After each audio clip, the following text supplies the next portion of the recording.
modern society is pretty loud.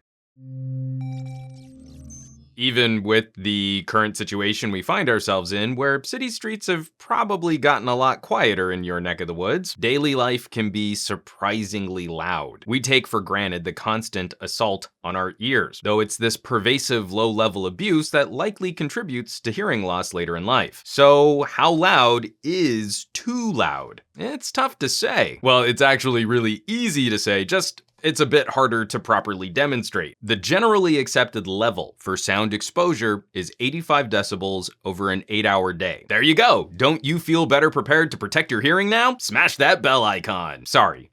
Joking aside, I want you to imagine that. What is 85 decibels? It's really difficult to conceptualize what that might mean, and our examples or comparisons don't always fully convey the math. Me just saying 85 decibels doesn't really give you any better understanding of that concept. One example, a really busy traffic intersection, that's likely somewhere in the ballpark of 85 dB. So would you want to stand your ears in traffic noise for 8 hours? Probably not, but that's generally what we call safe exposure. If you allow for the remaining 16 hours of your day to be in much quieter conditions, you're likely not doing significant or permanent damage to your hearing. The issue with that is sound in modern society isn't perfectly consistent like that, and proximity plays a huge role in how strong a sound might be. The farther you are from a source, the quieter that source gets. And the closer you get to a source,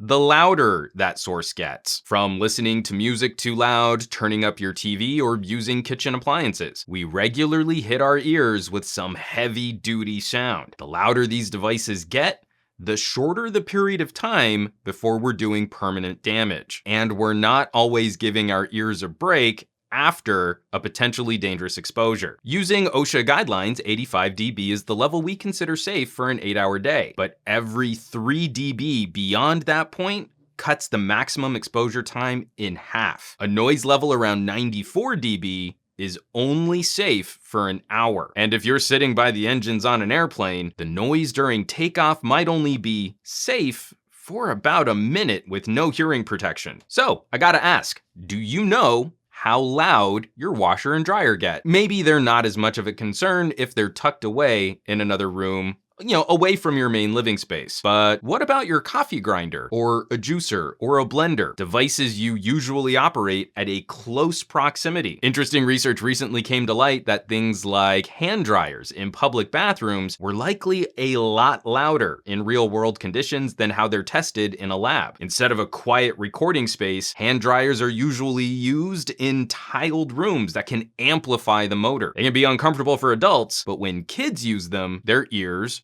are closer. And that difference in proximity can mean even a brief exposure can cause lasting damage. The trickiest aspect of this whole conversation is finding ways to properly judge what might be too loud and what might be safe. It's not like we're all walking around with sound level meters measuring this stuff, right? Some imaginary sophisticated gadget that has microphones on it and records samples of that audio so that we can analyze it. Who could conceive of such a magical device? You know where I'm going with this, right? Okay, we can stop this bit. We're done. Phones have microphones on them. Newer versions of the Apple Watch include audio measuring tools to help protect your hearing. Consumer tech gadgets are not as accurate as professional audio monitoring gear, but that's not critical for what we want to do here. We just need to get a baseline, a general idea. Start getting a feel for what might be too loud. It's not an instinct we're born with, so it's something we have to learn. Is the traffic around you really only 85 dB? How loud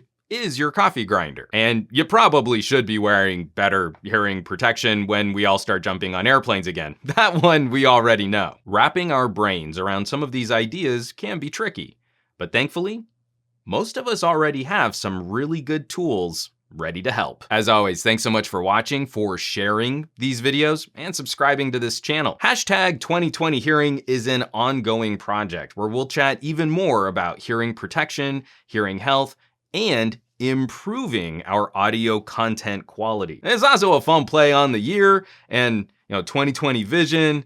It's It's sort of a pun. There's plenty more to come, so I hope you enjoy this series of videos. If you would like to help support the production of these conversations, there are some links down below in the description, or you might consider joining the list of names currently scrolling by on your screen.